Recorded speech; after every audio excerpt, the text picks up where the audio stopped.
हाम्रो मोबाइल फोनमा एउटा फोटो खिचौँ भने पनि स्टोरेज फुल भनेर देखाउँछ। हाम्रो मोबाइल फोनमा एउटा डकुमेन्ट राखौँ भने पनि स्टोरेज फुल भनेर देखाउँछ। हाम्रो मोबाइल फोनमा एउटा भिडियो खिचेर राखौँ भने पनि स्टोरेज फुल देखाउँछ।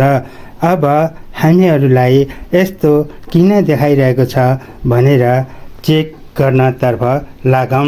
त्यसको लागि सर्वप्रथम हामीहरूले हाम्रै मोबाइल फोनमा भएको ग्यालेरीमा क्लिक गरौँ। ग्यालेरीमा क्लिक गरेर हेर्दाखेरिमा फोटो, भिडियो, डकुमेन्टहरू पनि ग्यालेरीमा धेरै भएको देखिएन। तर पनि मोबाइल स्क्रिनमा स्टोरेज फुल भनेर देखाउन छोडेको छैन। अब हामीहरू ब्याक जाउँ। अब हामीहरू हाम्रै मोबाइल स्क्रिनमा भएको अप्सन फाइललाई क्लिक गरौँ। फाइललाई क्लिक गरेर चेक गर्दा पनि फाइलहरू पनि धेरै भएको देखिएन। तर पनि मेमोरी फुल भनेर देखाउन छोडेको छैन। यो समस्या समाधानको लागि हामीहरू ब्याक जाउँ। हामीहरू फेरि हाम्रै मोबाइल फोनमा भएको अप्सन ग्यालेरीतर्फ लागौँ। ग्यालेरीमा क्लिक गरौँ।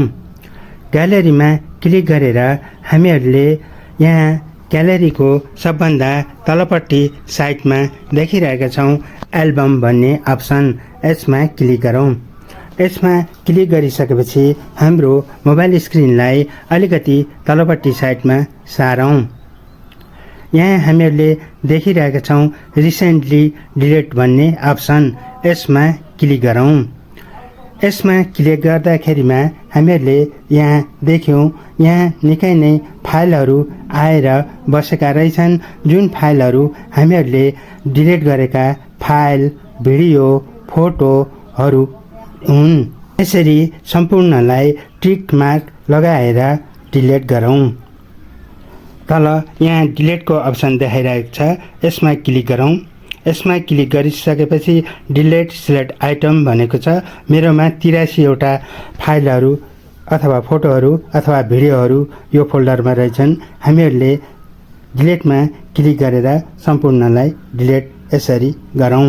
हामीहरूले ग्यालेरीमा डिलिट गरेर यो फोल्डरमा आएर बसेका फोटो, भिडियो, डकुमेन्टहरूको कारणले गर्दाखेरिमा स्टोरेज फुल देखाएको हो भनेदेखि हामीहरूले यी सम्पूर्णलाई डिलिट गरिसकेपछि हाम्रो स्टोरेज फुल देखाउने समस्याको समाधान हुन्छ।